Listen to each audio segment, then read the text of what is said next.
Good day. Congratulations to the organizers of this webinar, Marine Justice and Right to Science, as a side event at the 2022 United Nations Ocean Conference in Lisbon. It is indeed high time, and this platform will also help serve that purpose to discuss among stakeholders, among advocates, on how we can ensure the implementation of our rights to healthful and balanced ecology and the well-being of our people amidst all the challenges we are facing. I am Gloria Estenzo Ramos, Vice President of Oceana, based in the Philippines, and we started our operations in 2014, about a pivotal year at the time because that was the year that the Philippines was slapped a yellow card warning but by the EU, and which has since triggered reforms such as amendment of the Fisheries Code uh, in 2015. So our overarching goal in the Philippines is helping restore ocean abundance. The critical role that fisheries could play in reducing hunger and increasing food security at local, national, and global levels can never be overemphasized. And this is the scope of my presentation, sharing with you what's happening in the Philippines insofar as ocean governance is concerned, the challenges, and how stakeholders are embedding marine justice and science in decision making, and a call for truly vigorous and genuine public participation, transparency, and accountability. The Philippines is a highly biodiverse country. It's an integral part of the Coral Triangle, the global center of marine biodiversity, and the habitat of more than 3,000 species of fish. Just like oceans all over the world, we all face these pressures, and Oceana campaigns are on fighting illegal commercial fishing in municipal waters, protection of habitats, coral reef and mangrove habitats, and embedding science in decision making through the fisheries management area system and protection of sardines, and of course, fighting plastic pollution. As you can see, because of these pressures, there has been tremendous decline of fish population and catch in the country. Our inland and coastal waters are degraded and overfished, and fishing efforts are really beyond sustainable levels. And as a reflection of that, fisher folks are the poorest among the poor, and they do not benefit from the marine wealth that the country is famous for. In addition, we are faced with human rights challenges. The Philippines is the second in the world where there are rampant killings and threats on the life of environmental defenders, and in Asia, we top the list. And apart from the killings, there are also harassment suits against advocates and enforcers doing their job, and yours truly is no exception. So the weak fisheries management is attributed to a lot of factors, lack of coordination among government agencies, there's lack of data that we can access, lack of updated information, and arbitrary decisions which are not based on science, and lack of public participation and transparent governance, and in addition, lack of capacity of the staff. And indeed, we're one uh, country with the least effective fisheries management programs in the world. But you know, the law is on our side. We have very progressive constitution um, for national laws that, if fully implemented, will surely have that ocean, that healthy, robust, and resilient ocean that we all deserve to have. So we have the constitutional right to healthful and balanced ecology, with the state given the duty to protect our marine wealth.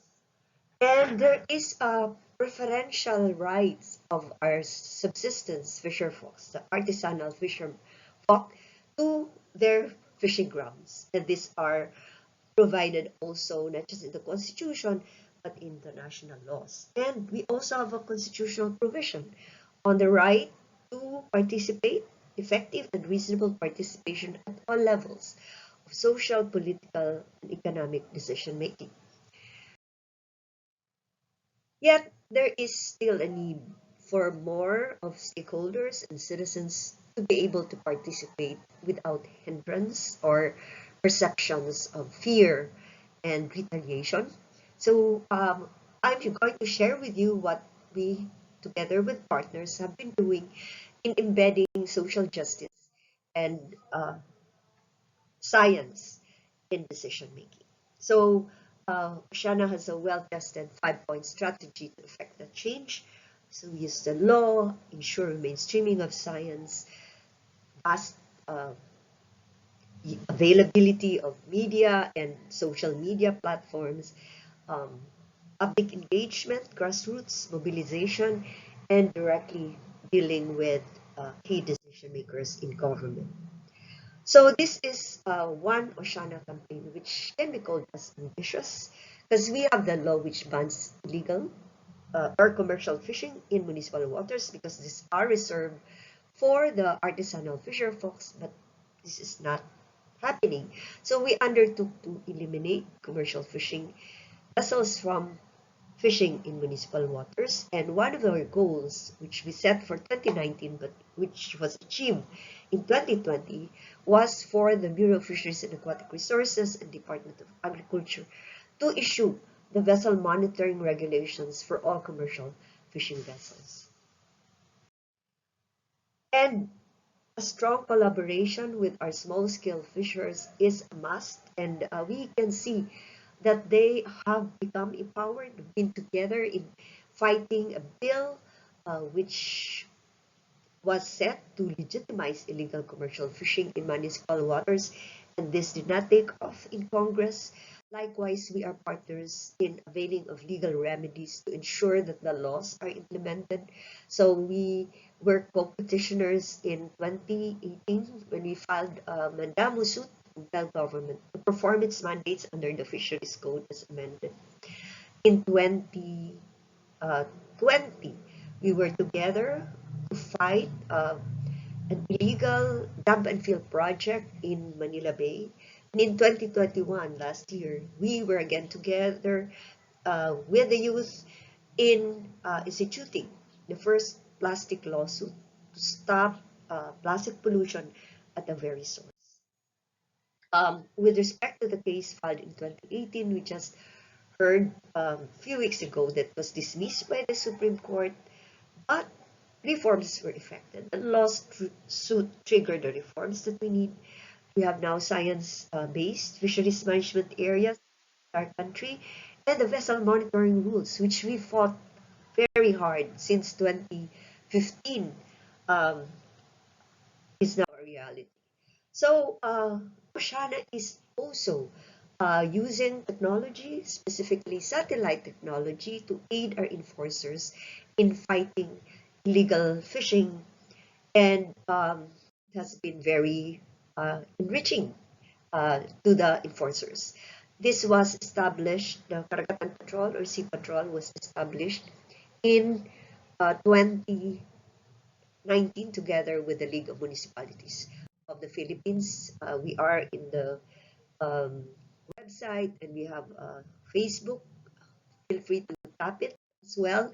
And this has been used by media to demonstrate illegal fishing happening in our waters and in our exclusive economic zone. And now we have the data to show what's happening in our municipal waters. And these are the 12 fisheries management areas which was established in 2019, and this will really help in rebuilding our fisheries. So we have partnership as well with the Department of the Interior and Local Government, which now lays the guidelines for strict um, implementation of the laws and following safeguards to protect our environment. And this is a very important monitoring tool for our citizens, which we uh, drafted together with our partner, among which is the ELAW, and this will guide many to do what should be done to stop destructive projects. So we continue the constituency building. Of course, can never emphasize role of media and communications. We continue to do what is necessary for more stakeholders to be engaged in participation and compel performance of the mandates by government agencies. So thank you very much for this opportunity to share with you. And magandang umaga, magandang gabi. Salamat.